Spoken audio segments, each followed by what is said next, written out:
Let's.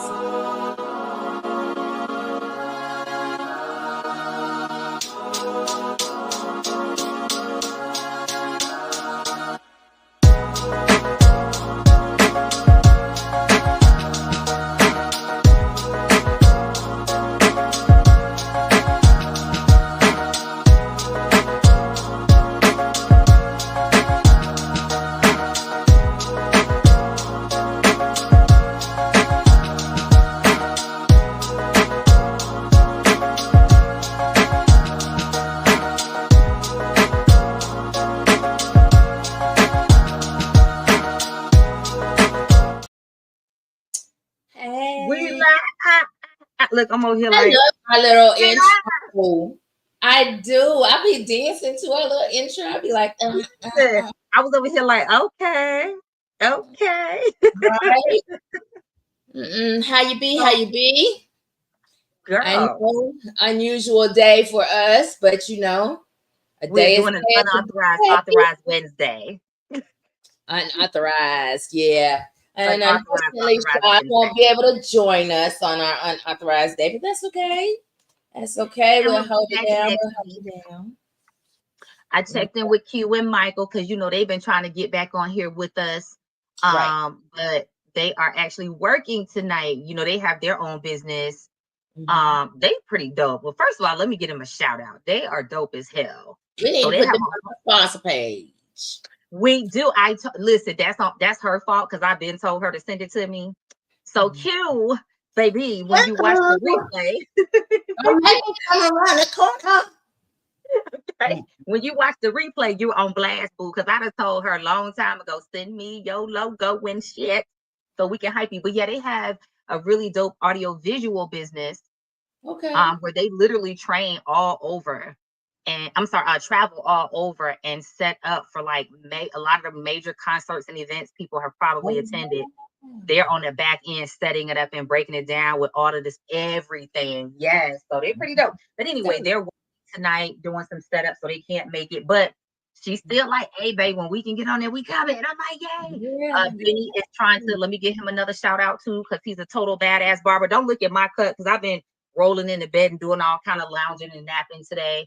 So don't look at me as an example. But he is a dope badass barber. So if you're looking for somebody, he is Benny Mac downtown, right in the heart of downtown. Like it's either off of First comedian for messing that up. But yes, he's dope. And then we got to give a shout out to the nail lady, okay, Anita.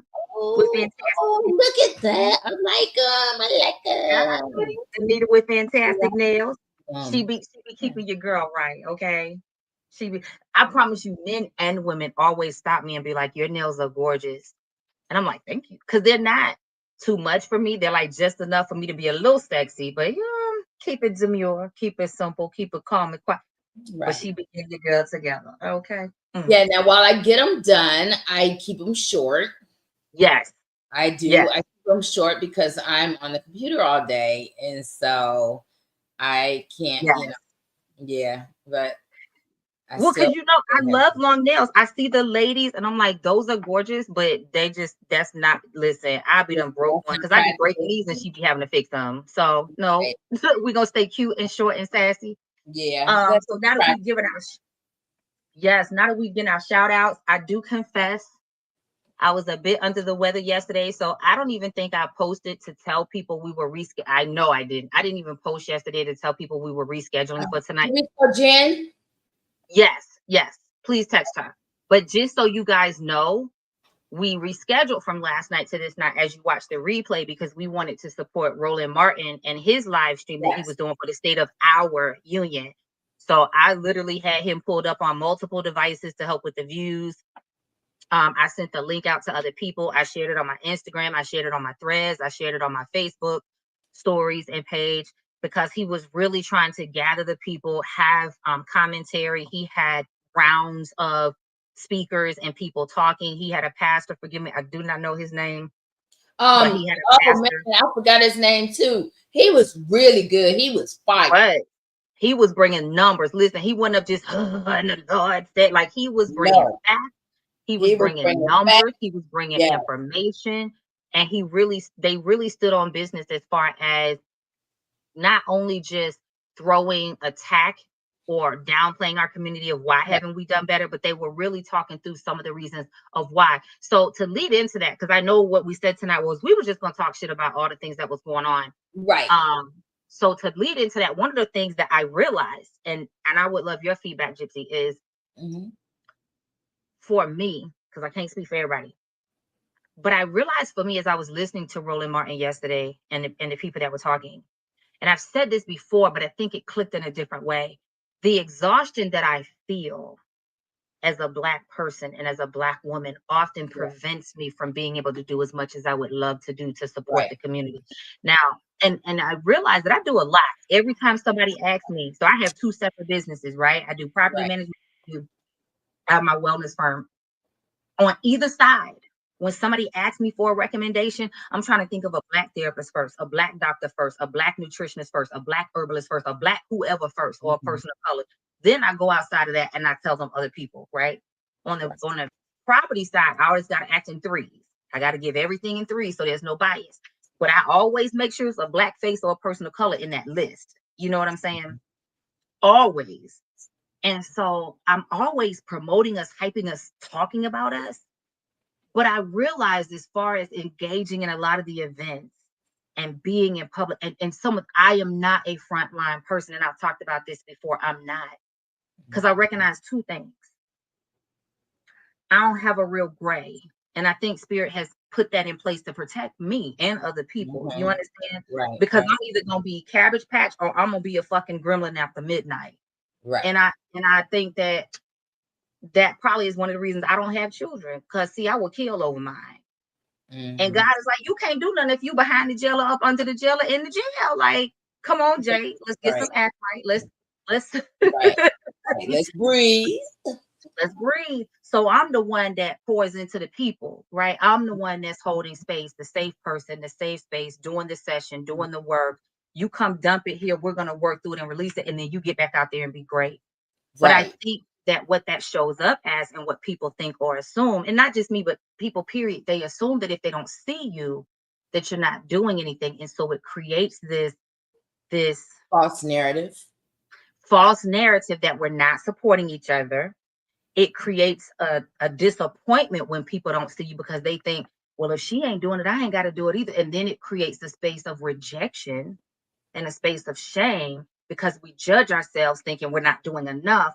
And that becomes the narrative. So then you got people out here burning out, crashing out, breaking themselves down, trying to do it all, when really we can do it as a community. Everybody's just not meant to do the same thing.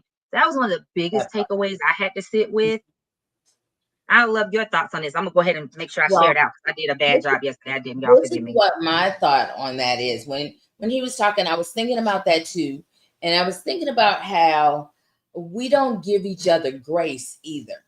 Whereas now I've been guilty of this too. When we have bad service by each other, we tend to just be like, okay, that's it. I ain't going back over there. But a lot of it is because when we try to convey the experience to the owner of said establishment, they're very nasty and negative and not receptive to the feedback. And so it's just like, yeah, let me just go, because the way my mouth is set up and these hands now, listen, they both holy and hood. Now, how you approach me will determine which ones you meet. Listen, I can praise the Lord with you, or I can slap the hell out of you. It's gonna be one or the other. That part. Pray with me, don't play with me. That's listen. So there's that. So I think that because the thing is that we're a hustling community. Yeah. We're a hustling community. Most of us have multiple gigs or multiple businesses or whatever. Because if something is failing over here, we got something else going on over here. And we'll be like, hey, that's all right. I'll make it up over here. Because we were, most of us were taught to be resilient. Yeah. Failure is not an option. And we're often the only ones we can depend on. A lot of times we were turned down for loans and stuff like that. And so that's why we learned to be resilient, because we knew that we couldn't, and it wasn't like we weren't qualified. It's that Facts. when they look at us and see brown skin, Facts. they just dismissed us. And I just been really studying about true Jerusalem and true Jews and Judaism. And when you look, it made a lot of sense. What I've been studying is like in Ezekiel, and then in when it talks about in Deuteronomy, and in Galatians, when they talk about them, and then they describe them. That's us. Yeah. And Oh, come on. the thing is that we offended God. And so being here in a land that's not ours is punishment. It's punishment for what we've done to offend him, right? And but that don't mean we ain't going back home. And so that's why it's like it doesn't make sense to keep trying to make people accept you in a place that isn't yours or your home in the first place, you know? So I this is actually a great opportunity to talk about like the differences. And forgive me, y'all, I'm probably gonna be fidgeting tonight. And if my energy ain't up here like it usually is, hey, work with us, sister, because I had my epidural this morning, so I'm a little um but this is actually a conversation I literally had this morning. And I was a little hopped up on medication. So I had to apologize to my friend if my tone was a little bit harsher or blasé, or my words were a little, all over the place. But she is Christian. I am not. I'm spiritual. It's me and God. Listen, we've been rolling forever. So we had a conversation that got a little bit deeper than it had gotten in the past. And we've been rolling for years now. And we talk about things as they come up. But as you grow, as you learn each other, things come up, right? So this morning we were talking about just the space and the differences in our belief systems. And the way that I operate is I ain't got to believe what you believe. All Right. I have to do is love you. And as long as you love me and we respect each other, then we can hold space for each other to be different, right? And so one of the things I said was one of my biggest issues, and I can't talk about other communities because I'm not them, but I can talk about this one, right? One of my biggest issues with Christianity and really any other organized religion is the audacity and the arrogancy that it is the only way or the one right Right. way. And so a lot of us have grown up in this community. And what I literally said to her was, get your ass the fuck up, or I'm going to beat the hell out of you if you don't get your shit ready to go to church. That's what we hear growing up. You better shut the fuck up and sit still, right? We are manhandled and I'm damn near abused by our parents and our Right. grandparents and our caregivers because they are afraid that if we don't behave or if we act out, one is going to reflect bad on them. Somebody in the community going to talk about us, and then they're afraid that we're going to go to hell. So most of the relationship that we start off establishing in the beginning is not out of reverence, respect, God, adoration, honor, Right. whatever. It is a relationship out Here. of fear. And so Yeah. when that is running prevalent through the community, once we get to an age where we start to ask questions to discern, is this something that I truly believe, or is this what I was told and what they said? And so I'm just towing the line, right? Once we Mm. get old enough to start asking questions. So I can speak from this personally. When I started asking questions, I was told, you can't ask them questions. You can't demand anything from God. You can't disrespect anything, disrespect God. You can't tell God. Like I was constantly being bashed and told to behave and get in line as an early teenager, 17, 18, 19, 20. As I got into my mid 20s, 30s, and I said, to hell with this. This is not the journey. Because by then I had gone to theological seminary. I had done all this studying. I was being trained to go into pastoralship and eventually open a ministry. Like that was what I was groomed for. When Right. I got to the point of saying, that's not who I am. I've done this for you all, not for me and God. And that ain't what God said to me. Then I was ostracized and they threw dirt on my name, right? Then they started making up lies. My own family said, well, you can't be here with us if this ain't what you gonna do. So then I was rejected. And so I'm me. I'm like, well, say less. Let me go out here and build a life, right? Which is what I did. But sadly, and this is what breaks my heart, sadly, because it hurt me. I ain't finna lie and play like it didn't. But sadly, so many of us don't have any other support outside our family. Nope. So when we face that rejection because of religiosity, when we face that criticism and being ostracized, then what happens is we go out there looking for all that love, just like we go looking for daddy, just like we go looking for mama. We go looking for all that love that they didn't give us, and we make ourselves more prone to the wolf in sheep's clothing, and we get hurt. Then we run away even further from God, whatever we believe in, and we keep lining up with the wrong people. Then we end up on the street corners or in the clubs or under the jail or doing all kind of fuck shit that we really didn't want to do, which takes us further away from the things that we want to do that are productive. And we often do it because we're searching for family. So And that's part of what I really feel like the divisiveness is in the community. well, that's the thing. And the biggest hypocrites and the most blaspheming people are the people in the church. Come on. They will tell you how much God is love, and yet they will Acting like a devil incarnate.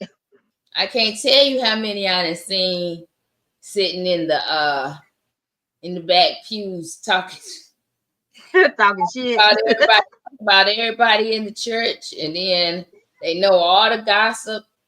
Shoot, then it doesn't help if you've got a pastor who's fleecing the flock in more ways than one. Like, not only is he taking money, but he's sleeping with anybody in the congregation. everybody that walks. You're right. Got all these daggone kids, got, pregnant people in the church that are walking around carrying pastor's baby. It's just terrible. Listen, I kid you not. One of the last ministries I was a part of, when I left, they tried to blackball me. I'm talking about spit on my name. And I wouldn't open my mouth. I said, not my battle. Until you put your hands on me, that's it. That's over. But until then, I'm going to walk away and hold my peace. I didn't say a word. And a friend of mine called me about a year and a half later and said, because they had stayed for a little bit before they left. Well, people were calling them, catching them up. So they called to catch me up on the T and said, you'll never believe. I said, what happened? By the time the truth came out, that pastor had been sleeping with, no lie, like 5 different women in the church. 2 of them had babies. One of them had a tattoo of his name and his face on her back. And this man was in his 50s dealing with these babies that were like 21, 22, maybe 26 years old at the most. Had a wife who had just had a baby. And this was all going on in the same church. And so my thing was, that's why I didn't open my mouth. Because see, you can't come for me. I know I haven't done anything to you. I haven't done anything with you. And anything that you say is going to be a lie. And what my cousin had said to me a long time ago was, the people that need to know will always know. The people that matter will always know. And if they don't want to know the truth, they don't matter anyway. And I held that, right? But so many people that have come to me to help them to work through things, we get broken over this stuff. And then it makes you churches who break further you. isolate. Yeah. And it makes us further isolate. So then by the time we even talk about going back to where you started with going into the businesses, which leads me to something I think I said last week or the week before, those are not conversations we have growing up about customer service and how to engage with people and creating camaraderie and relationship and rapport and things like that. So by the time we get out here in the world and get a business started, we just pedaling, head down, grinding. We're not learning those things to be successful on the back end. We're selling so we can make money to pay bills. Yeah, and then once you're in that rat race and your head is down, you can't lose momentum or you're going to not pay your bills. So we don't learn it. So by the time you go in there and get bad service and you like, hey, let me talk to you. They like, who the fuck you talking to? Because that's what they got at home. And they get somebody like me or you like, well, first of all, who the fuck is you talking? Right. Let me go on and see myself out. Listen, right. Before I snatch you across that damn counter. And mean you both be in jail. Listen. So it's like, I feel like all of this goes back to so many of us are exhausted. Yeah, we're Yeah. exhausted from the fight. That's what And I'm saying. that's the Exhausted. thing. We're exhausted from the fight. And the thing is like you said, you're fighting at church, you're fighting at home, you're fighting at Fighting work, at your job, you fight, fighting in you your just fighting.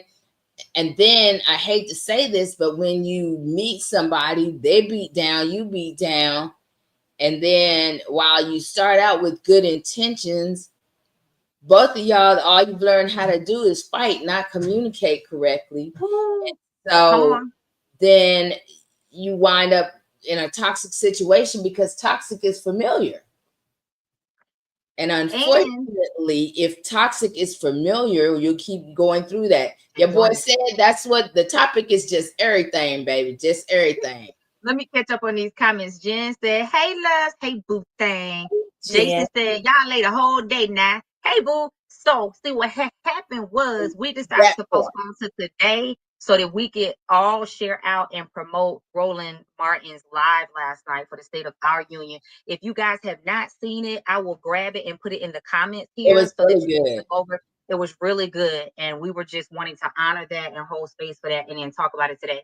But I want to throw this into the conversation, and I really, oh my God, I wish Michael and Benny and Sean were here. But Jason, since you're here, said if you're here still, chime in and tell us what you think. What you just left off of, we're talking about the toxicity, and if you're fighting, you fight, you keep fighting, you get stuck in fight mode. Mhm. I'm not saying that I blame us as Black women because I'm not. Damn sure ain't, never will, right? But I think that's part of what we as Black women are facing with our Black men when they call us aggressive. See, Right, we've had to learn how to be strong and hold shit down. right. No holds barred, unapologetically, without excuse. Because ain't nobody coming to save us, right? And so once we have gotten in that more masculine balanced energy and we are focused on that and zoned in and Right. everything else is blocked out, when that man comes in and he wants you to be soft, because not all of them do, We don't know but how. when that man comes in that wants you to be soft and wants to be a big brother to you, wants to be a safe friend to you, wants to be the man in your life to you, we oftentimes don't know how to allow him to do that without fighting back because that is what we are ingrained to do because we ain't had no choice. And sometimes it's hard to flip that switch from the outside to the inside. And then they say, well, you're aggressive. No, what I need for you is to be safe and give me time to work through this with you and learn how to do and be something as a different part of my expression, right? Because it's in there, but a lot of the times we don't know how to have those conversations. Oh, We're so in within we still just survival boxing each other. mode. We're in survival mode. Absolutely. Always been in survival mode. And the problem is that it's very hard to be soft and vulnerable when even as a child, the very people that you needed to learn how to be vulnerable All with, that. your family, were mm, not a safe space for you. Well, they And were often the ones inflicting the most pain. exactly, and that's the thing. If they're not a safe space for you, you've learned to think of the whole world as not a safe space, Mm-hmm. and that's a problem because you spend your whole life in fight or flight mode. Absolutely. But while you're finished, hold that thought while I'm gonna catch up on these comments. You got some compliments in here. Miss News Agenda. Hey, Jen said, now I see your beautiful faces, and we love to see you in these comments, boo thing. Mhm. Nurse is here, but I'm listening. Keep Gotcha. us posted on how you're doing, Jen. Because Yeah. we want to continue to hear. Hey, said, what's the topic? Like Gypsy said, we talking about all the things right now just to catch up on what's happening in Life. society. We're kind of referencing life, some of the stuff that Roland Martin and his people talked about in the State of Our Union last night. Jay said, no video fees now. I got you now. And yeah, this is like what I'll talk to you about. Yeah, so Jen and I had a whole conversation last week, and we were just talking about the exhaustion of when you are the safe person, whether it's in your professional and or in your personal space. How do you navigate making sure that you have space which oftentimes our partners and our close people have to play a role in us having personal space to a limit to dump some of that out. But we also have to figure out how to navigate it, because sometimes what we take in from others is too much for the people that we love, right? Right. And then how do you navigate healthy boundaries to be telling some folks, don't dump your shit in my yard, like we talked about, Right. you know, on the podcast last week. Jen said, "Ooh, wait, Gypsy, come on with the shirt, baby. Sit up I so they can see know. the on the, you know what I'm saying? Show them the girls. Come on through. That's what I'm talking about. I am here Yeah. for the celebration Got of why on my girls shirt? always. It's all good. But Listen, look, I am here for the celebration of girls always. I had my little sweaty The water. grass on there. Yeah, my seltzer water. All good, all good. I am always celebrating the girls. Listen, because we go through a lot with these things, you know. So, hey, gotta Me celebrate. too. Just that love. She said we need to stop surviving and start thriving. Absolutely. Jason, y'all do realize everyone in the church, including the pastor, are sinners. When you I understand do. that, you can move different outlook. Jason, I I'm with do. you. But unfortunately, some people put them on pedestals, and that is what leads to the hurt, because they see them as Right. superhuman or better or above. Now realizing, nigga, they human just like you, reading the same Bible, trying their best to interpret it. But and also, Jason, the other part of that, the other issue with that is when you get the very pastor that is sinning the most, that's chastising and throwing everybody under the bus, if that makes sense. Because you have these pastors who act like they walk on water, and they will actually chastise you from the pulpit in the church, but yet they're doing the most. Tell all your business. They might have been doing it with you and left themselves Right. out the story. Right. And there's So, there's that. So that's the major issue that I have with that, yeah. Jason. I'm with you with when you're right. I am. I'm with you. I know we're all sinners and we all fall short, but that is the issue. And that brings me to something that I watched recently. I was telling Jay about it, and I watched Conclave. And I'm not Catholic. I've never been, in the Catholic Church, so I really don't know a lot about it. But it gave me a different perspective. I know they have like reverence for the Pope and this, that, and the other. But this was, if you haven't seen it, you need to watch it. But the gist of it is the Pope died at the beginning of the movie, and this is how the cardinals get together and they're sequestered to choose the next pope. And it's kind of ironic. Our pope right now is fighting for his life, but it just and you know what, Jason, it showed people in their humanness, even these cardinals that are lifted up and you know as yeah, they want him to be the next pope, but all of them had secrets. The Yeah. ones that wanted to be the pope, they all had secrets, and you're right, they all did not measure up. So it was just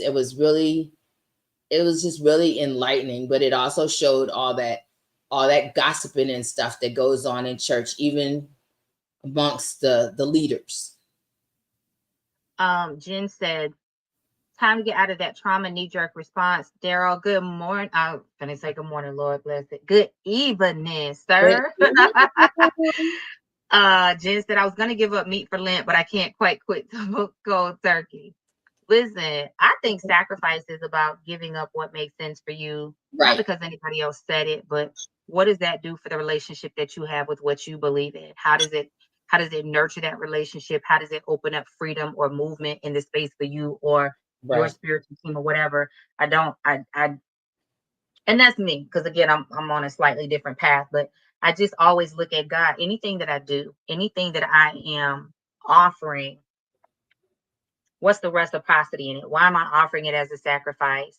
And then what is it going to bring back to me in my life? How's it going to help me be a better person? Right. But I just want to circle back to this and say that, you know, this all still relates. The church, relationship hurts, financial hurts, career hurts, familial hurts. All these things play a role in where we are today, because people are exhausted. They're exhausted mentally, spiritually, physically, emotionally, financially, and energetically.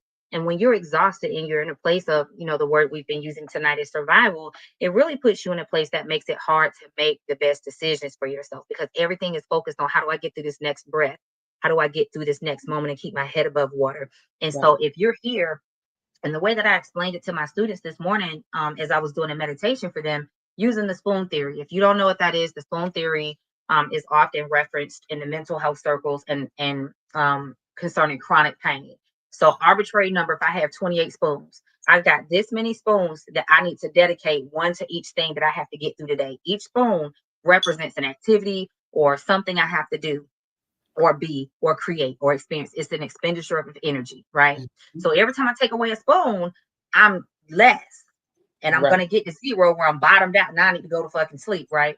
But if I got 30 things I need to do today, I'm already in a deficit. I've got to figure out 2 things I can take off that list to even balance out to what I have to give. This is just in my own life. So Right. by the time you talk about getting outside the circle of your own life to look outside into society or the community or the neighborhood or the church or the whatever, where you want to be an activist, you want to be of support, you want to go spend money here and support this business and do all these things. But if you got this particular budget and that falls outside of all the things you've already got to maintain, I think this is where most of us are existing as a people and as a community. And we're desperately trying to figure out, how do I keep track of all the things I already have on my to-do list for my family, my career, my whatever. And then I want to go be an activist. Oh, wait, I've already used up my 28 spoons. I ain't got no spoon to be an activist today. I've already used up my spoons. I don't have spoons to go to so-and-so's event and support them because I'm passed out after an exhausting day at work, right? So again, it leads to the guilt that people feel, I'm not doing enough. Right. Then we Right. got somebody screaming on social media, always telling us what we ain't doing right and how we're fucking it up. And our community sucks ass because we're believing the rhetoric that they put in the media. And I asked my friend today, I said, do you know anybody from Africa? She said, nope. I said, so you've never seen pictures directly from them on what Africa looks like? She was like, mm-mm. I said, why is it that the media only shows us The babies with their broken bellies parts of extended? Africa. I used to Mm-hmm. live in Africa, and Africa is beautiful. I used to It live is in one of the Monrovia. richest places. Yeah, I used to live in Monrovia. I lived on the Ivory Coast.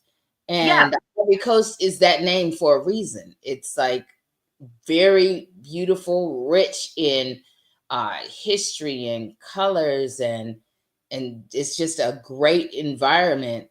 And yeah, they don't show us that. What they show Mm-mm. us is the just like they don't show us the great dogs, they show us the dogs with flies on them and stuff, so that they could they want to appeal to your empathy. It's a Yeah. harvest of energy, right? If Right. I can put you into adrenal load, if I can put you into Mm-hmm. a spiral emotionally, if I can trigger your anxiety because now you're trying to figure out, oh my God, how can I help them? Oh my God, what am I doing? Now you're not focused on what you can do right here in Mm-hmm. the community to be stronger so that you have the ability to go over there and help. Now Right. you're distracted. So you never make a lot of progress. You're always right here Right. making 1 or 2 steps, trying to figure out, why am I not enough? Which again leads to the shame, leads to the regret, leads to the anxiety. It's a loop. It's a never ending loop on a hamster wheel. And so this is Yep. why I'm always telling people, mind what you look at. Pay, mind the business that fucking pays you. That is either putting money in your pocket or feeding your soul or nourishing your spirit or doing something to help you feel good, whether it's the shows you watch, the music you listen to, the people you hang around, the Yeah, I places need you to go. stop watching the shows I watch because shit, I'm gonna kill somebody. No, let me stop. Nope. No, but the thing I is, like understand, on the soul, real, I soul to be soul. I watching all understand. those old crazy shows like Yeah. Snapped and Killer Couples and The Nightmare Next Door and all that Fear Thy Neighbor, and I'm like, no Look, wonder I'm so stressed out because I mean everything I watch is like the I'm bad telling people you. around you, the bad people in society. And so I also, and I was talking to a friend of mine, and she was like, you know, sometimes we have to watch what's coming out of our mouth because we talk ourselves All the into time. these situations and these moods. And so I'm All the I'm time.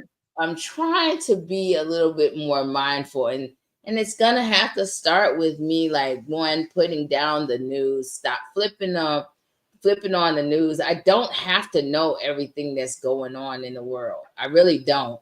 And knowing everything that's going on in the world actually puts me in that vicious cycle again. I am looking it up. There's a researcher, and I forget his name every time. There's a researcher, and I'm gonna try to find it today so I can share it. He did studies on Olympic competing athletes. So they had already participated in the events, right? They had Mhm. already reached that status. Right. I believe every single one of them had medaled as well. But he did a study in the lab and they had them hooked up. And the first part of the study was they had to visualize and see themselves from the beginning to the end going through the exact event that they usually compete in, as if they were doing it. Oh. Then they put them in the actual field and went through the process.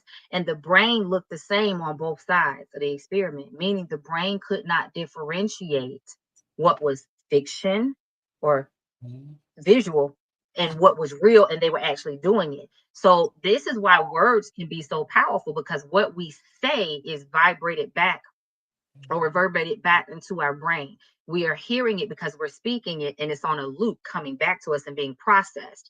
So it affects how we think and how we feel. What we think and we feel affects how we speak, is still on a loop. And then those three things affect what we do, where we go, who we talk to, how we engage. It's always a loop repeating itself. This is why we create self-fulfilling prophecies, And it because was the a more we learned speak the loop. thing, it's a learned loop. We get it from childhood. Think As what about I this was one about to thing. say, it's a learned loop because usually the way that you talk to yourself is the way that your parents talk to you. Facts. Think about this one thing that most of us in the Black community have heard. I always ask people this when they come to me to work on money stuff. Did you ever hear your people say, money don't grow on trees? Or we ain't got no money tree in the backyard? Or you got to work hard for your money? Technically, money does start on trees because it comes from trees. It goes through a chemical process, but it technically starts on trees. Okay. So we have to break down the thoughts, the theories, the truths, the mindsets, the stories, all the things that we have grown up hearing, because those set the stage for what we believe now if we didn't have space to question them. So we're on a loop. And then I broke it down to my friend like this morning, because we were talking about all this stuff, religion, everything, as I was chatting with her. And I said, think about this.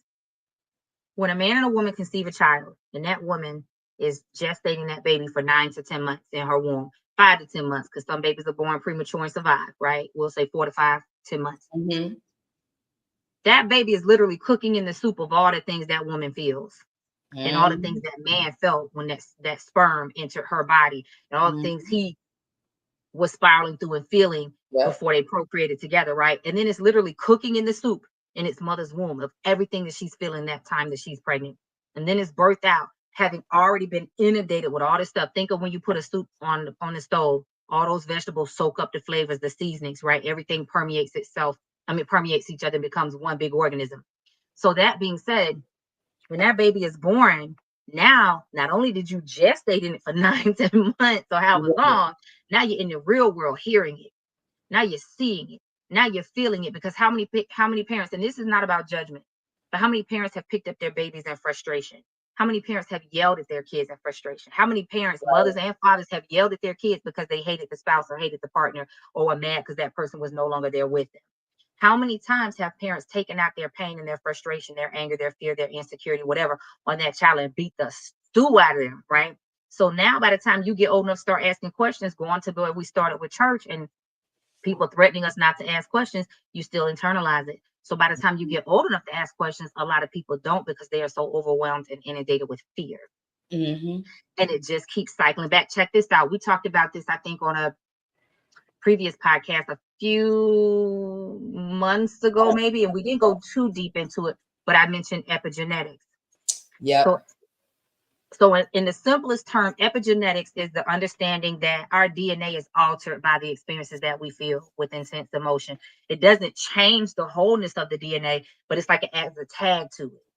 So Right. every time you see that stimulus or that experience, you're going to respond in the same way, because that tag has been added and that DNA responds to that same experience in the same way every single time until you interfere with that loop.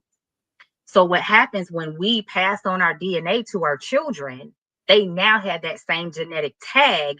This is how you can have an irrational fear of snakes, and your child has never seen a snake, and they can be irrationally afraid of them. Or if you love a particular scent, and the first time that child smells that scent, they're like, oh my God, this is amazing. You have no idea why, because that tag was passed down. And they've done research on this too. I think it was World War one or two veterans were studied, and they saw that prisoners of war that had families, their sons and their grandsons, or let me say grandkids, kids and grandkids had never been to war, never enlisted in the military, had the same fear responses and triggers that their grandparents did. Trauma triggers. So this is why I tell people all the time, like, our childhood really is responsible for most of what we feel, because we don't know how to do the work to change. Right. And so that's we're passing it on over and over and over. Remember, we talked about this a few months ago too, about sometimes we have to heal that inner child in order to move forward, because that child who did not know they were broken grows up to being a broken adult. And then if they don't know how to heal, they stay broken, and then they continue to bleed on people that did not cut them. Oh, I got a good visual for y'all. So because I train my students to do different healing modalities, I talk to them about boundaries a lot, right? And I always explain that, boundaries are for us, whatever we're doing. They're never about the person. They are our line in the sand. And when that person doesn't do what is necessary to respect or maintain that boundary, it is our job to enforce it and hand out those consequences. Well, boundaries also keep other people safe from our bullshit, right? Right. They keep us contained on the inside. So I give them a visual. You never work on anybody when you're bleeding. And the visual I give them is, say a heart surgeon went in to do some emergency surgery on somebody, and they got the patient on the table, team ready to go, everything's a go, chest cut open, they finna dig in. But they got a wound on their chest, and they lean over and start bleeding. Now you've contaminated that patient with any and everything that you brought into that room when your wounds bust open. And that visual really wakes them up to understand how easy it is to cause harm to someone else if our healthy boundaries are not in place for our own stuff to be dealt with, whether we're dealing with trauma, pain, medical, mental, physical, financial, whatever it is. We have a responsibility. And I think a lot of people in our community aren't understanding this, because again, these are not always conversations that we know how to have. But we have a responsibility to heal now, because we're carrying all the stuff from 4, 5, 6, 10 generations back plus right now, and we're still passing it on. Now we have more people that are aware and doing the work, but we still have to grow. A lot of our money issues come from our ancestors. A lot of our relationship issues come from our ancestors. How many people did we know saying Papa was a Rolling Stone, or Mama had her little friend when Daddy was at work, and it was normal? Now, and I'm not judging. Listen, if you want to be polyamorous, do your thing. If you want to be open, make it work for you. But we know that's not what they were doing. Neighborhood hoe, then do it. Do it. But we know that's not what they was doing. They were trying to keep it hush hush. They weren't being ethical about it. You know what I'm saying? So I met this lady when I first moved here. I was flabbergasted. I met this lady whose dad was the pastor that lived across the street with his family. And everybody knew he was her dad. And everybody kept it hush hush. But they ostracized her because she was the bastard child of the pastor across the street. I was like, ain't this some shit? How they make you the villain? Right. And you was a child. And that's the whole thing. And that's why I said the first inner tape that you hear is actually an outer tape that comes from usually a parent or a caregiver or something. And then that's the one that you learn to play for yourself. You ain't shit. You ain't gonna be shit. You look like da da da. You da da da da da. You know, those kind of things. All of those negative self-talk comes from somebody giving you negative talk. And so that's what you learn and internalize. And yeah, we got to do the work. We got to I do was the. trying to find that research. I'll find it later and put the guy's name in here. But We got to do the work, and the other that's thing the work. is that we got to stop trying to find somebody to fix what's broken in us, because it's supposed to be two people become one, not two halves make a whole. So it's like, fix yourself, fix your bullshit before you start looking for somebody else. Yep. Because a relationship is not going to fix that. Uh, a child is not going to fix that. The only thing that's going to fix that is you doing the work. Yes. And it's hard work. It's very hard work. And we got it. I'm gonna tell you, I'm guilty of putting on my track shoes and doing the run all the Say time. less. I do the run, honey. As soon as I get one inkling of this is gonna hurt, Say less. I take off running, and that's something that we've got to work on as a community too. Um, but one of the other things that Roland said is that we have the funds in our own community to support our own community. I mean, we can, if we go back and look at Black Wall Street, Tulsa, that's another thing. Mm-hmm. We did have the fund, but again, it's like trying to force somebody to accept you in a environment where they never wanted to accept you, that they told you you weren't accepted. Because I mean, you look at the Constitution, they even said you 3/4 of a man. Like, so what do you do? Jen said, "You got to the work you're going to do it every day for the rest of our lives." Absolutely, Yep, it's not a absolutely. destination; it is literally a journey and an experience of self. Right? Jason said, "Yeah, my wife has fought hard to treat our daughter different from the way she was treated because she doesn't want a relationship with her like her and her mom, which is not good." Yeah, but Yeah. so many of us, unfortunately, it takes so long for so many of us to Mhm. recognize that we say we want to be different, and then that pain rears up and snatches us by the throat. And before you know it, that child is 14, 15, 20, 30. And now Mhm. you're trying to apologize and they don't want to deal with you. Right. And Right. so we still have a lot of broken homes because parents took their pain out on their kids. They didn't know any other way. They didn't want some, let's be real. Some people don't want to do the work. It is what it is. Well, some people don't recognize they need to do the work until they're older, because, like you said, first of all, I'm going to be honest, I'm speaking for me. Mm, When you're a kid, still yourself, and you have a kid, because I was 19, I was still a kid. you know you're a kid still, you really haven't explored yourself to learn about yourself, and then you are trying to parent a child. And I'm gonna be honest, that's the other thing, is that it may not be so much as parenting, except you're trying to find someone to love, very true. that will love you unconditionally. And and when they don't meet that unconditional love, and Very unfortunately true. that's a thing too, is that you have unrealistic expectations of parenthood, because they don't show you about the colicky kid on TV. They don't show you about the sleepless nights, and then you still got to go to work tomorrow and all that kind of stuff because the baby been up all night. They don't show you any of those things, right? And so for myself, I was a parent before it was truly time. That I understand and I respect. And sadly, you have a lot of people that do these packs and they do it together. Girl, let's have our next baby together.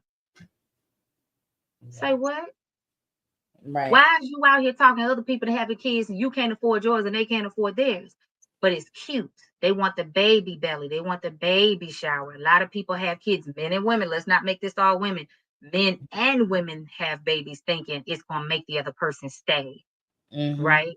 And I've Right. I've had conversations with men. where they've acknowledged, yeah, I've known guys that will get a girl pregnant because they want to humble her and sit her down, or because they don't want her to ever be able to get anybody else or whatever bullshit, you know. Mhm. So men and women both do it out of their trauma and their pain. But I go back to what I said, that there are still some people that know better. They see, they learn, they experience, and they don't want to do better. See, to do better, you got to be accountable to your bullshit. And you actually got to put in the work.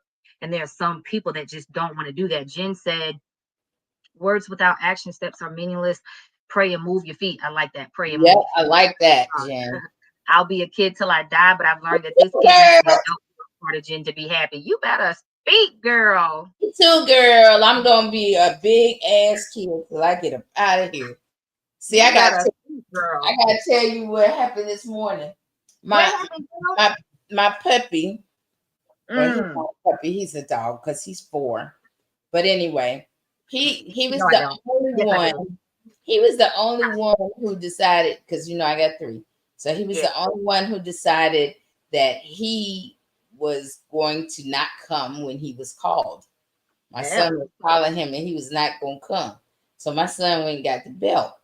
And when he heard the belt, he peeked around the car and then Oh, he said, "Oh, now I have to come. You heard me call you." And he was like just peeping and looking.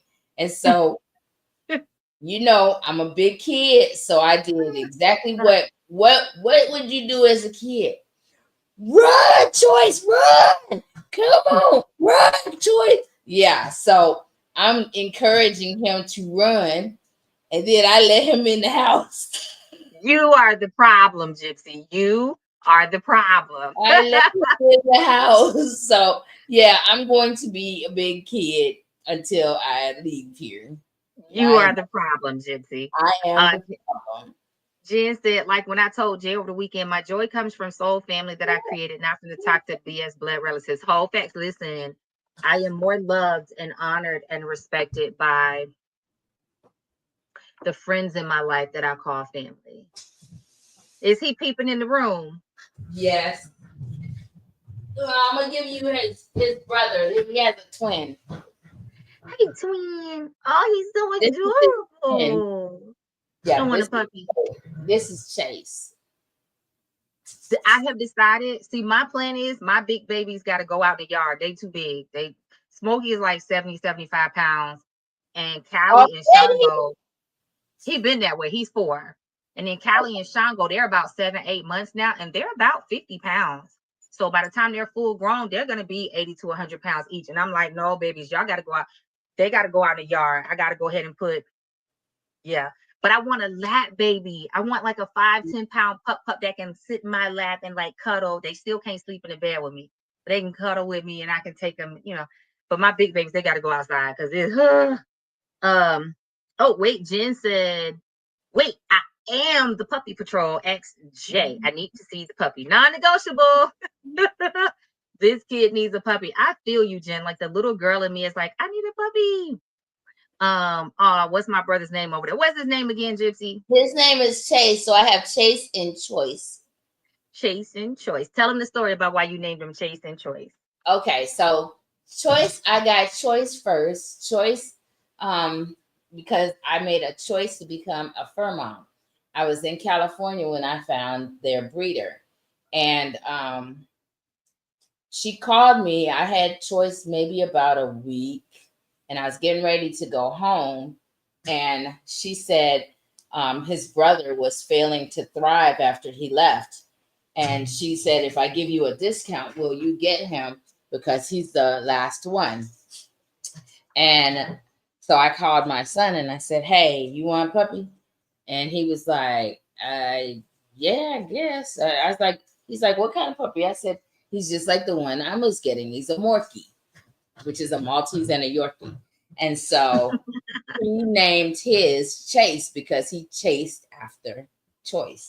Oh, that is so cute. Before we run out of time, because I ain't gonna lie, y'all, we've hit 55 minutes and my back is talking. Yes. But I want to get to some of these questions. And I know, Gypsy, you're not feeling your best No, either. you can go ahead. Come on, let's do these questions. Okay, I'm gonna skip back to this one next week with Sean, and hopefully Mike and Benny may be able to join us.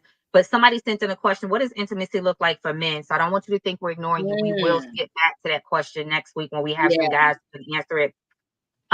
This question, I feel like you could weigh in on, Gypsy. How do you date and keep healthy boundaries when dating multiple people?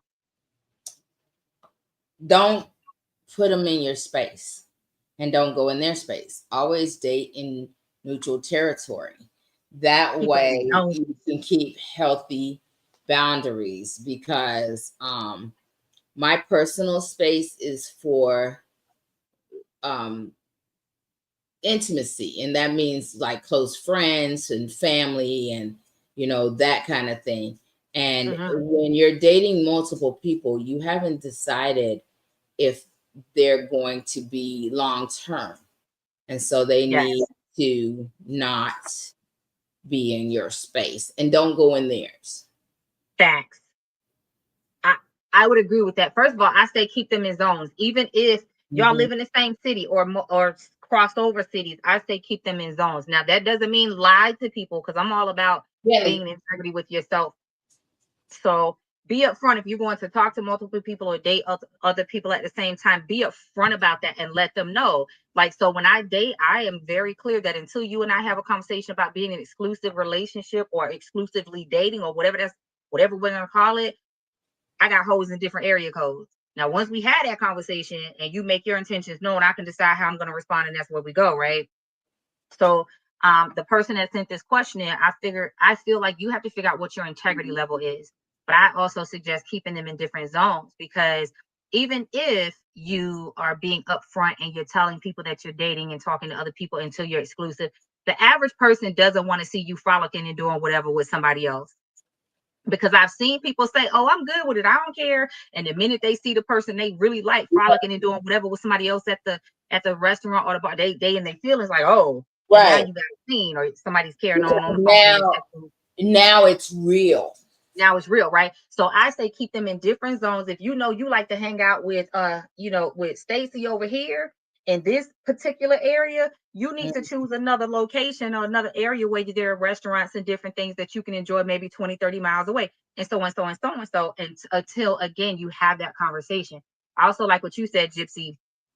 I feel like if it's just a fun buddy, now me right. personally, I've when I've had a fun buddy in the past or dated multiple people, they don't know where I live.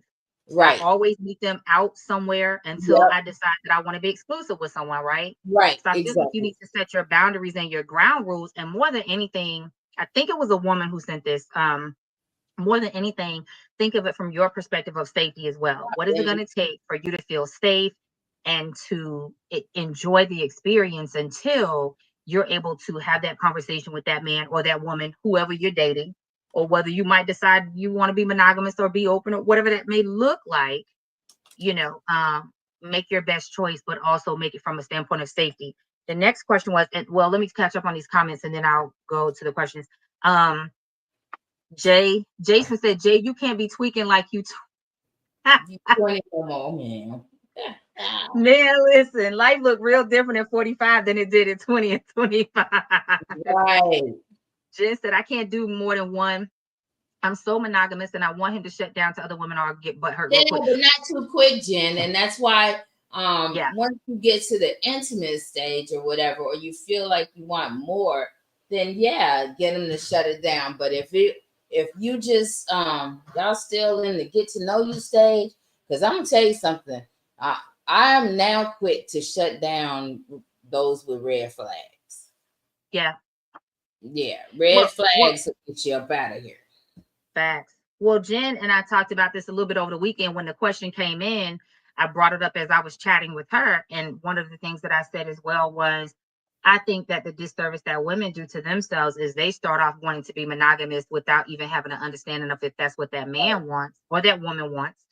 And Mhm. so they will date that one person, but that other person may be dating two or three, or just may not be that serious and may not be ready for anything Right. committed, right? So now you don't put all your eggs in this one basket and your ass hurt, like you said, when they decide, I don't choose you, I choose that person, or I'm good with you, but I don't want anything more than whatever we've defined it as already. I don't want to be exclusive, I don't want a title, whatever.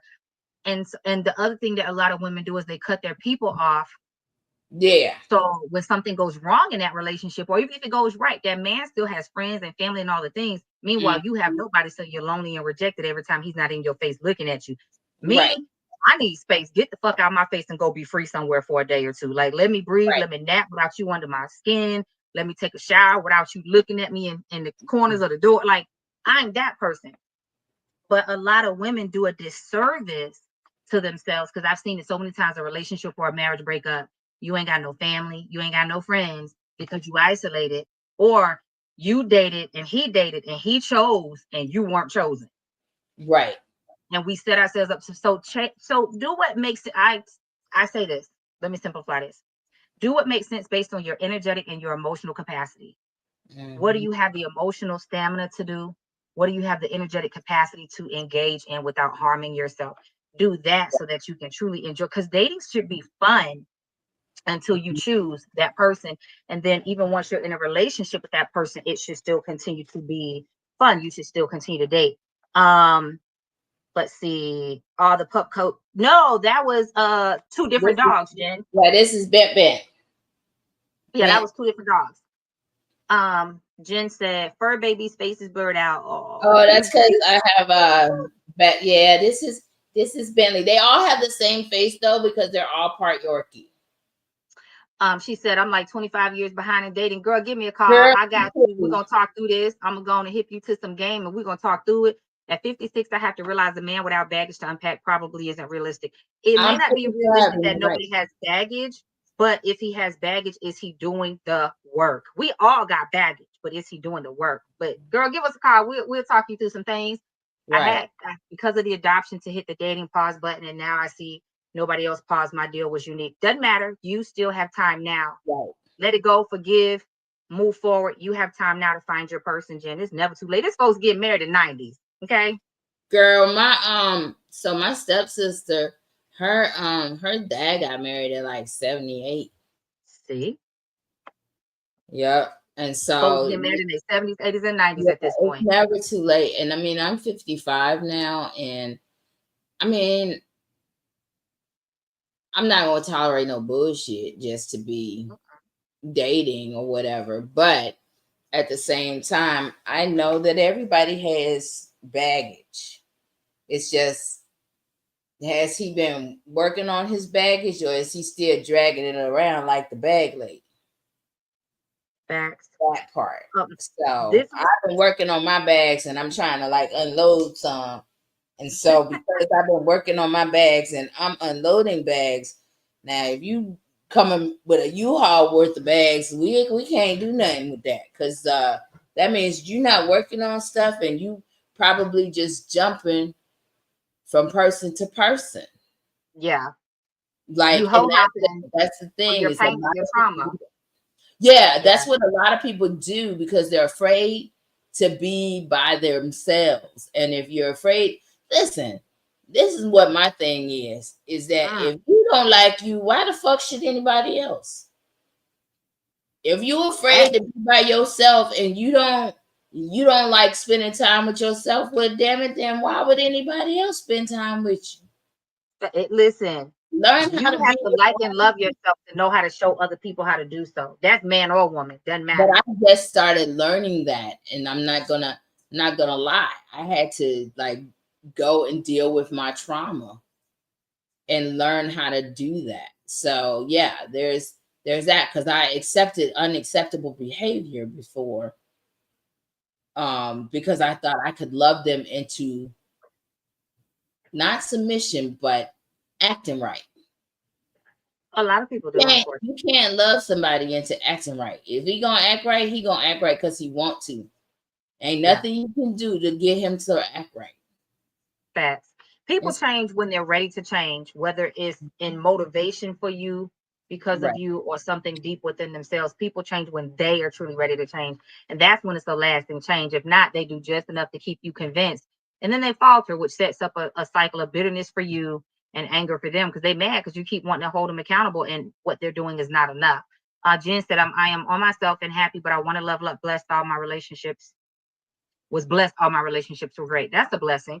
Hmm. So these last two questions, I'll skip the other two for when everybody's back next week or somebody else is back with Right. us next week. But these last two questions, y'all send them a lot. I am convinced y'all be saying y'all be watching replays Y'all and y'all don't watch probably the fast forward and replay. skip it because you keep asking us the same questions. And a lot of time I'll be like, delete. What But did you ask us again?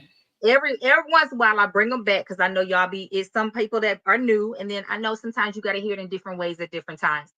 So two of the other questions I pulled from the list that I keep that y'all are sending. Do you believe sexual chemistry can be felt without being in person? And what's interesting is I posted it on my Facebook page just to see what people would say so we could talk about it tonight. And Mm-hmm. out of everybody that responded, all the women said yes. Some men said yes. And then there was a guy that said no, because he felt like you got to have the in-person process. He said no, because you got to go through the emotions. You're going to second guess yourself, like picking out your shirt, and you're going to change clothes, and you're going to want to get your hair cut. You're going to put your best foot forward. Chemistry has to be built in person. And I was No, like, that's a different, that's a pretty different vantage point, but it's cool as well. So what do you think? I think it's a combination. But I do think that the chemistry that you build long distance is not real. And the reason I say that is because you have built an ideal person, if that makes sense. You built an ideal person, and they won't be able to measure up. And so that's actually setting it up for failure.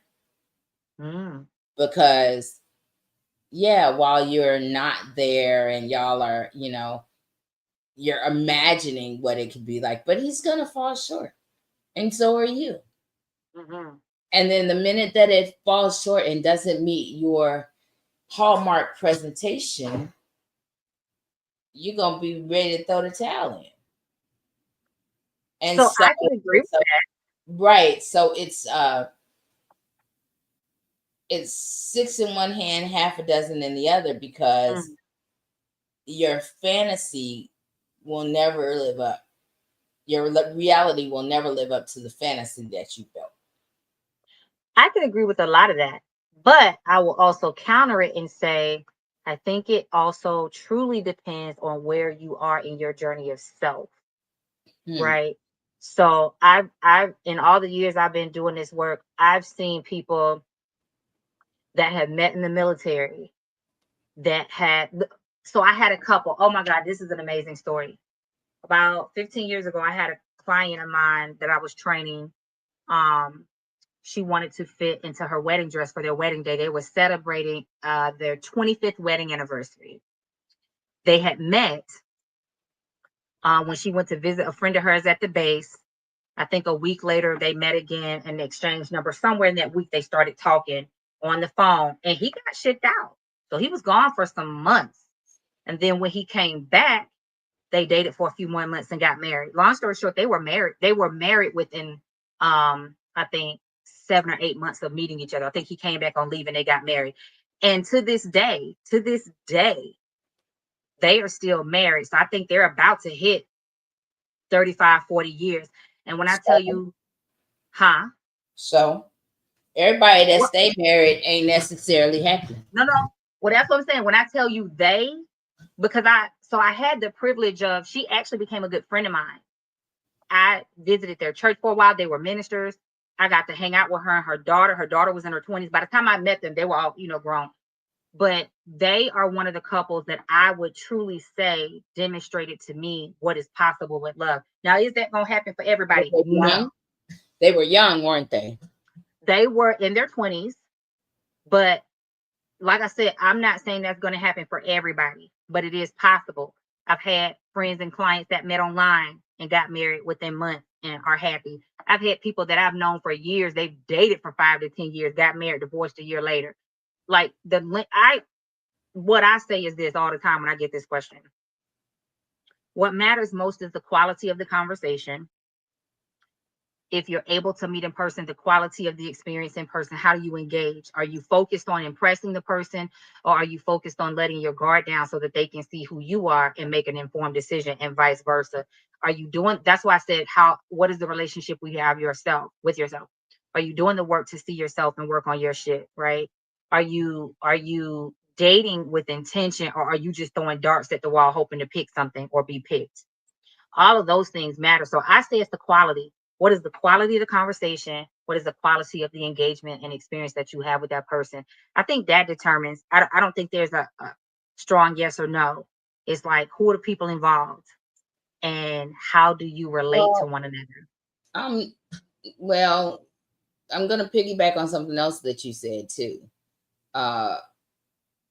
It depends also on the person that you're engaging with, because sometimes folks can spot an easy mark. Whole facts. All true. So that's why I was trying to All true. You made me put honey at a nursing home. Oh girl. Wait a minute. Hold on. Let me catch up on. I miss that friendship that you have when you have a good partner, man. That's magical, ain't it? When you ladies do a night on dating do's and don'ts, we absolutely can. Yep. I'm with Gypsy. You build them up in your head so high they aren't that in-person recipe for disaster. Yeah. I may meet my honey at the nursing home. Baby, come on through, because they be getting it in. Let me tell y'all something. But if that happens, I will be queen of the geriatrics. Listen, that's why so many STDs running rampant. I was about to say that. That blue pill. That blue pill has caused hell, honey. Because they're not getting in. Yeah. But going back to what I said, see, so piggybacking off of what you said, about being an easy mark, that goes back to how well do you know thyself? This is why y'all hear me say this all the time. Know thyself, heal thyself, love thyself, honor thyself. Let's go and respect thyself. When you stand on who you are, people may pull the wool over your eyes for just a second or two, because everybody got somebody stronger than them in the game. But if you know yourself and you stay tuned into self, they're going to reveal themselves eventually. Now it's up to us to determine whether we ignore the yellow flags, the orange flags, the red flags, the black flags, what the fuck ever color flags. If they're not green and they don't need to be passed and go, it is up to us to determine whether we ignore them. But most of the things that people did to run game on us and play us and hurt us, we saw signs. And we just said it'll get better. It's not that bad. Well, it's only because we made excuses and we made up reasoning. You know why? Because the toxicity was familiar. So real talk. I remember I was dating this guy. We were dating long distance. This is one of the reasons I don't like long distance. We were dating long distance. And our schedules were so weird. This is about 14 years ago. Our schedules were so weird.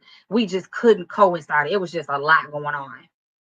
But trust and believe that even though I wasn't in person and he wasn't there with me in person, I knew what was going on.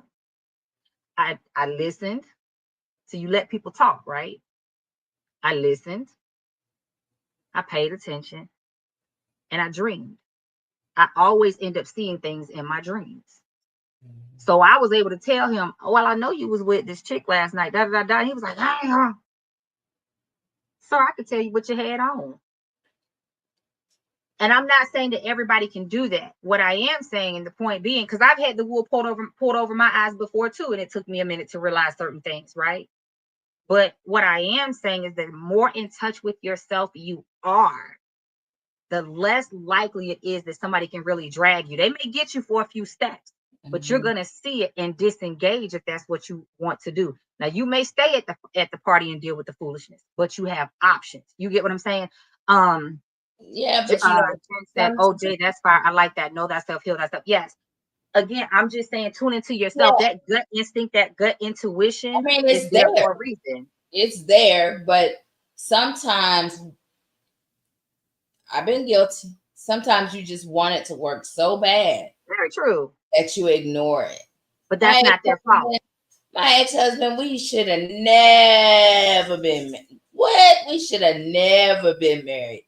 Yeah. It was so many damn red flags floating. And I mean, the thing is the fact that we were back and forth for so many years before we got married was a clue. Oh, I got another story for y'all. I think I told you about this, Gypsy. I think I told you about this years ago. I was I was dating this guy. We broke up for about 2 or 3 months. Two or 3 months. In the interim of us being broken up, we had seen each other, but nothing had happened. We weren't together. Well, long story short, there was a person in my orbit that he didn't know was in my orbit, right? Because it just never came up. Well, she had a very particular name. I've never met anybody else with this name in all my 45 years. When he and I got back together, well, he was trying to convince me to get back together. We were talking and having conversation around it. And I just felt this pause in my spirit and I couldn't figure out why, like, let's keep this conversation going. I ain't there yet. This particular person, God put them on my spirit to reach out to them and check on. Mind you, I didn't like her. Didn't like her at all. Could have went the rest of my life and never spoken to her again. Oh wow. But God put her on my spirit and I had her number and I just reached out to her like, hey, you on my spirit? You okay? Like, what's going on? Well, she had a miscarriage, not by him, but she had a miscarriage because when I last saw her, she was pregnant. So she said, oh, I had a miscarriage, been there, done that. I said, okay, I know that's a hard road to travel. So if you ever need somebody to talk to, let me know. She invited me to go to dinner. I go to dinner. We spent about 2 hours faking it till you make it. Cause I'm like, God, get to the fucking point. Like, I'm tired of smiling. Like, okay, you want to talk about this or can I go home now? So finally, I'm like, I'm going to bid you a good night. It was nice catching up with you. I'm grabbing my sweater. We done paid our checks. I'm grabbing my sweater, finna scoot out the booth to walk to the front door. And she says, wait a minute, I need to talk to you. Here we go. She mentions his name, his nickname. I think we're dating the same person. So what now? What? So she says his real name, and I'm like, oh shit, okay, because he has a distinct name. Okay, there might be some truth to this. So I start listening. Again, you let a person talk long enough, they'll tell you everything you need to know. So I let her talk for about another hour. She gave me dates, times, stuff that they were supposed to be doing. And I knew that 90% of what she sat there and told me was a lie. Because what she didn't know is that most of those dates, I had actually been with him. And the only reason I knew that is because if anybody knows me, everything is in my calendar. If it's not my calendar, I don't remember. So while she was talking, I was just scrolling through my phone, looking like, what? Girl, stop. Girl, he said what? I'm just egging. Girl, tell me all the details. I'm scrolling, looking. Oh, okay, that's a lie. Yep. That was a lie too. Oh, okay. But I knew that she was telling the truth about meeting him. So I go back and I call him on it and I ask him, so you know so-and-so? And he looks like a deer caught in headlights. How do you know her? I said, I just had dinner with her. My point being, they should have never run in the same circle ever. They should have never met. And he would have never known that she was in my sphere professionally, right? Mm-hmm. So it was random that they met. They both told the same story about how they met. It was a freak thing at some event in the community. They, met organically. End up sleeping together like a one-night stand a couple of times, and that was it. We were not together, but she hated me, which is why I didn't like her. She had been causing problems for me, dragging my night. It was a mess. So when God told me to reach out to her, I'm like, you serious? But there's always a plan. Right. Like, I'll push her ass off a bridge. What you mean call and check on her? But there's always a plan. That's why I said the more you honor yourself, the more you're in lockstep with yourself, grounded in yourself. I never would have known. And here's the thing. He wasn't cheating. We weren't together when they slept together. But the fact is that I needed to know if I was going to get back with him because she was in my sphere. You see what I'm saying? You know what's so funny? Because she was kind of low-key turning into a stalker with him, the way she was behaving. So it was like I needed to know that to know what was going on around me, what was happening, whatever. It was orchestrated for me to find out. My only point is, and I'm just using it as an example to show you that when you are in lockstep with yourself, whatever you need to know is always gonna come out. Always. If the person don't tell you, if they tell you, he, she, whatever they're doing is always going to come out. Now you may choose to ignore it. Had I not listened to that nudge and called her, I wouldn't have found out. Right. But because I did, I found out, and it gave me the ability to sit down and have that conversation and get the information that I needed to make an informed decision. I've had people show up in my dreams because I'm in step with me and I'm in step with spirit. But when we want to ignore it, spirit be like, oh, I okay. You know what I'm saying? I know who I am and whose I am, and I know that this was shortly after my mom died that I actually I found out via Facebook, and we were not. So I was never Facebook friends with my ex-husband, and I wasn't Facebook friends with this girl he was cheating with. Mm. I didn't even know her, but she showed up in my feed with a picture of him and her. See, it'll And be told and every time. so I confronted him about it, and because she was a friend of somebody I did know, and they had commented on the picture, somehow it wound up in the algorithm, and I saw it, right? And and because she was a friend of a friend, the way her settings were, I could see her phone number. Took a screenshot, waited till he got home, and I called her on speakerphone while he was sitting there. Ooh, And that's ooh. how I found out. So, um, you're right, Jen. Now, Jen says something that's really key. Ego sometimes makes us accept shit we wouldn't just to have that relationship. Ego is So we not can your say we only won. forever. So we can Exactly. say we won. Exactly. And I I tried to make it work, but my brain wouldn't let me forget. And Oh so yeah. I just don't understand. I don't maybe it's not for me to understand, but I just don't understand how people stay with people that cheat on them, because like my brain wouldn't allow me to even let him touch me again. And Mm. so that was just I don't know. It's just it's something, but we're all built different. And Jason says, see Facebook be with that shit. Yeah. Facebook, listen, Facebook and Spirit be with that shit. Jason Right, said, but how do you know he wouldn't tell you about her? He told me when I asked him about it, right, he admitted he would have never said anything because he felt like I didn't know her. He would have had no reason to know that I would have known her, right? right, So in his mind, because we weren't together, and he had a fair point. I couldn't judge him about that because if I had slept with somebody while we were not together, I might have told him. I don't know. So I could understand the validity of what he was saying, but the point was because of the proximity and him not knowing that, it could have put me in some bullshit because she was low key kind of turning into a stalker with him based right, on the stuff that she had shared with me. You know what I'm saying? And right. so it was just spirit always protects, right?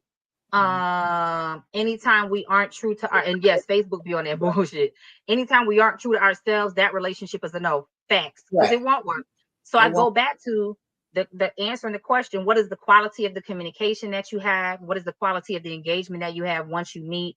And what is the relationship that you have with yourself? Because whether it's distance, whether it's y'all, that was the other question that came through. I'm not sure if I don't remember this the same person or a different person because I just kind of pop them in a list and keep track of them. But the next question was um sorry. Oh, here it is. I'm sorry. I'm trying to scroll and get a hold of it. Do you believe in love at first sight or conversation? I think anything is possible depending on the two people or people, if it's a throuple, whatever. I think that the content and the context is based on the people. I think a lot of people feel like they have love at first sight, but it's really loneliness being masked by being connected to someone new and the excitement of it, the adrenaline of it.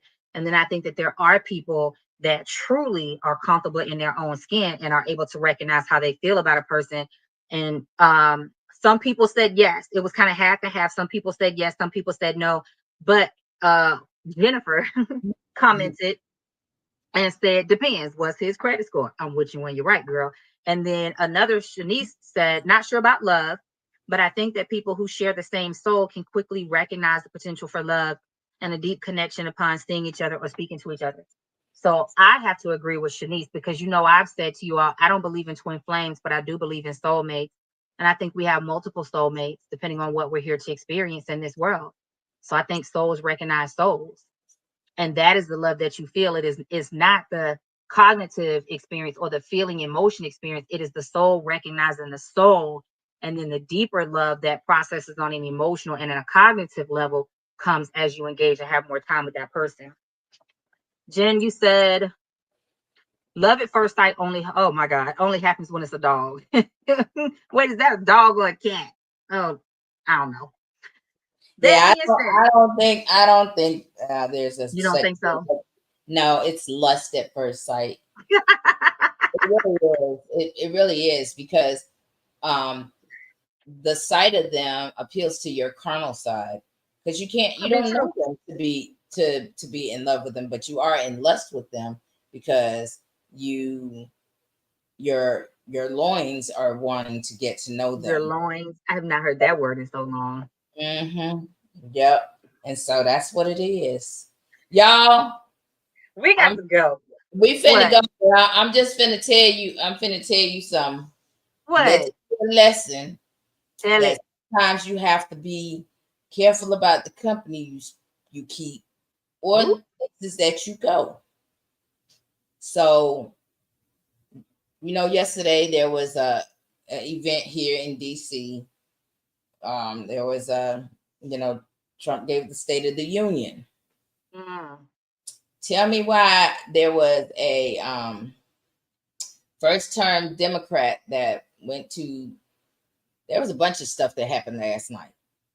Last night, the Speaker of the House, his assistant, got arrested for a DUI. right after the thingy, and then this first term Democrat from Texas suffered a medical emergency after the address, and he died. Well, shit. I'm just like, okay, yeah, I'm gonna continue to stay in the house. With all that is going on, let's also give a shout out to Roland Martin for his State of Our Union last night and all the effort that he and his people put into that. I also want to just give a shout out to Jasmine Crockett. If you are not following both of them on social media, follow them on social media. Because baby, when I tell you she be giving these folks hell up on the hill. Shit too. Did you see that? What is that the news? They take the news and make a funny thing on it on CNN on Saturday. What's the name of that? Something in the news. It's on Saturday. While you're looking for that, y'all make sure before you click out of here tonight, do us a huge favor and yourself. Let's make this easy. Help us to help you. Okay, make sure you click that like button so that you help us with our engagement and the algorithms. Make sure that you're commenting if you can.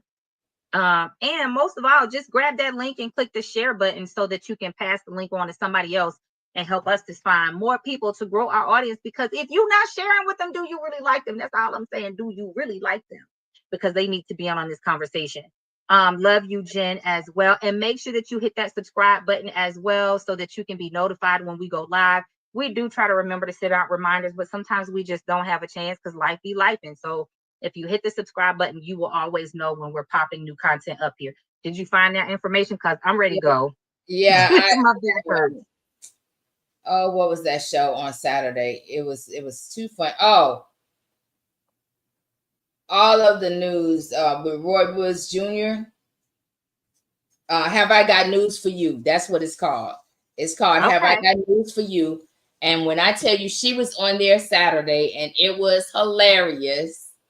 So if you have, you can go on YouTube and find it. And I'm sure if you have like cable, you can also look at the replays. It's on demand, but it's called Have I Got News for You?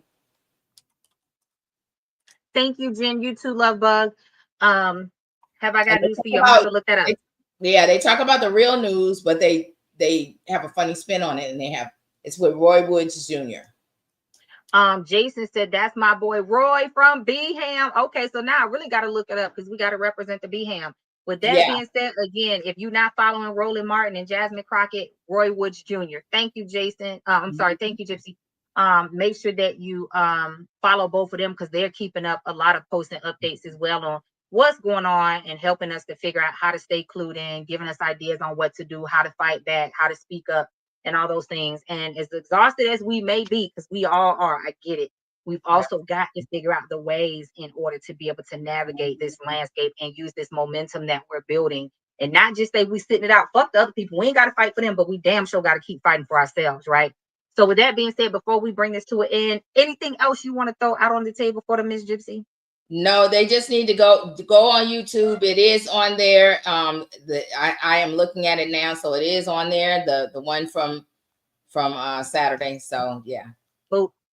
Yeah. Love y'all. Thank you as Love y'all. always for being amazing and chiming in with us in the comments and bringing that fire and that love. Thank you for every person that shares it. Thank you for holding Yes. space with us as we operate from a place of, I guess I would say, vulnerability and transparency, to hold conversations that help us heal the collective and our community.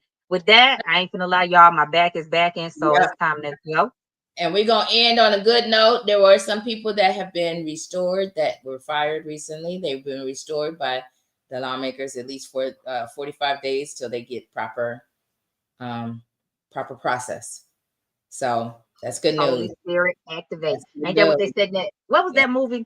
Holy Spirit, activate. Holy Spirit, activate. So shout out to whoever and whatever's doing that to protect the people that are trying to do the work. Absolutely. Absolutely. So we thank y'all. We will see y'all next week. Back on Tuesday. Bye, y'all.